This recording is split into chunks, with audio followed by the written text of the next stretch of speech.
Alex outside the Etihad, damper than ever. It's a Manchester derby. It's an interesting one, frustrating game, but here are 5 things we learned from it, nevertheless.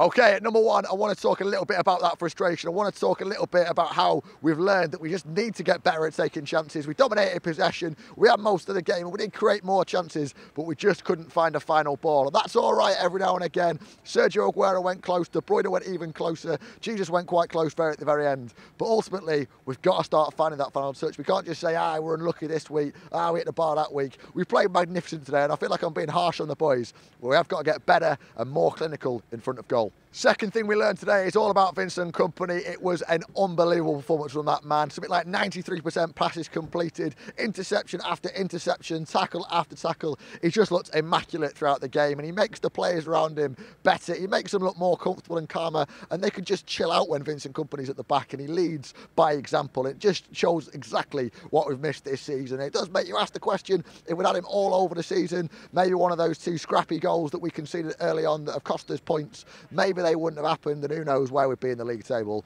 But that's for everyone else to speculate. While he's back, I'm just pleased to see Vincent Kompany in the team. The third thing I want to talk a little bit about is Sterling and Sane. Now, I thought today they had up and down games. They had some real flashes of brilliance and some less special moments. But there's 1 or 2 City fans I heard giving Sterling in particular a little bit of grief after the game today. And I think we have to remember that those boys are 20 and 21 respectively. And for all the talent they've got and all the amazing things that they can do in a game, you can't put too much expectation. They are going to have 1 or 2 moments where 1 or 2 games this season where they aren't going to live up to the tag, and that is fine because they're young players. We've just got to remember that. And you've got to remember as well that Sterling, he plays with so much maturity as a player, and he plays with so much ability, you forget how young he is. Maybe in 3 years' time, when he's dominating the league, that's when we can ask questions when he has a poor performance. But for now, Sterling and Sane, enjoy it when they're good and give them a little bit of patience. Point number 4. Now, anyone who watches this strand regularly will know I pretty much always bring up refereeing and composure and how to deal with wobbly refereeing. Now, it was nice today because it felt like I've come out of so many games and moaned about the referee lately.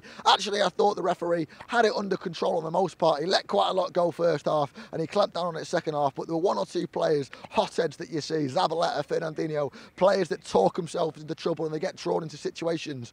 And we didn't see that. Fellaini got a straight red, and you could see that he was trying to bring a City player with him. He was looking around, trying to find someone he could pick a fight with and drag him down the tunnel. But no one was having any of it. And it feels like we have learned as a club how to deal with the most precious situations and how to deal with aggression and when it's all going weird. And actually, I was pleased to see that from us boys. A little bit of composure goes a long way. And finally, I want to talk about Claudio Bravo. Now, Bravo has been in this strand before, but for the wrong reasons. But you know what? Today, I thought even the most critical anti-Bravo fan have got to put your hands together and say he did the job today. He kept a clean sheet while he was on the pitch. He looked assured. There were so many times where you thought you can cut the tension, you can cut the nerves with a knife. And he was one of the calmest players on the pitch, picking balls out, stopping attacks. And look, he made good decisions today. He was playing the right passes. And for me, I've criticised him in the past, but I don't think you can do that today. And I was sad to see him go. I really, really, really hope that isn't his last game for Manchester City. I hope it doesn't end with an injury, because who knows, if that puts him out for the rest of the season, what's going to happen in the summer? There's so many players who've been linked with. I don't know what's going to happen. But you know what? It just goes to show that we learn that Claudio Bravo has got it in him. You see a little bit today of what Pep Guardiola sees, and I'm glad to see that he got a good performance.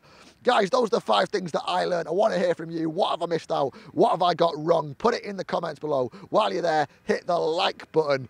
Every time you hit the like button, someone pokes Belgian dog Fellaini in the eye. So get liking. And if you enjoy the channel and you're not already, hit the subscribe button. It goes a long way. My name's Alex. This is BlueMoonRisingTV, and I'll see you next time.